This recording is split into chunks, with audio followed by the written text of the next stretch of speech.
Le référencement naturel, c'est le canal d'acquisition le plus rentable, surtout si vous avez un site e-commerce dans un univers thématique, comme par exemple le bricolage, le mobilier de jardin, la lingerie, etc. La stratégie que nous appliquons, c'est de travailler sur les gros mots-clés concurrentiels. Qu'est-ce qu'on entend par gros mots-clés concurrentiels? C'est les mots-clés qui génèrent énormément de volume, entre 5000 et 90 000 requêtes par mois en exact. Alors je vous donne un exemple. Prenez salon de jardin. Salon de jardin, c'est 75 000 requêtes en exact par mois.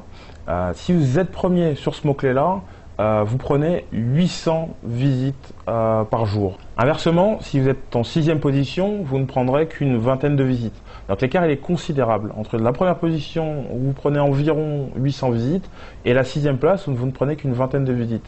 Donc la stratégie à mettre en place, vous l'avez bien compris, c'est de travailler les gros mots-clés concurrentiels et être positionné entre la position 1 et 4. Au-delà, ça n'a pas d'intérêt.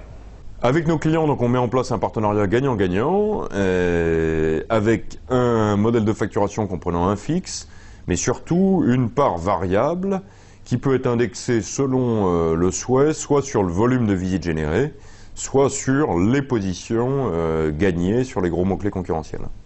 Alors maintenant, on a parlé de stratégie, on a parlé de modèle économique, mais concrètement, comment est-ce qu'on fait pour aller prendre ces top positions si convoitées ? Le travail se fait sur 2 axes d'optimisation. L'optimisation du site à proprement parler, en termes de structure et de contenu, et ce dont on parle beaucoup, l'optimisation des liens externes vers le site, ce qu'on appelle les backlinks ou le netlinking. L'enjeu, c'est le timing et la coordination dans ces différentes actions qui vont permettre de donner les signaux à Google que votre site est pertinent sur ces grosses requêtes et qu'il est donc légitime de le positionner dans les top mots-clés. Et quand on démarre une campagne, les premiers résultats commencent aux alentours du 3e mois. Donc là, pour vous présenter un cas client qui concernait donc le mot-clé soutien scolaire, donc qui représente 18 100 requêtes en exact par mois. Voici sa courbe d'évolution, donc la courbe verte, c'est sa courbe d'évolution, l'évolution de son positionnement pour le mot-clé soutien scolaire dans le temps. Donc on a notre client en vert, les concurrents en jaune, rouge et bleu, et on voit que donc au bout de 4 mois d'évolution, on est parti d'environ la 35e place pour atteindre la 3e place à 4 mois de travail.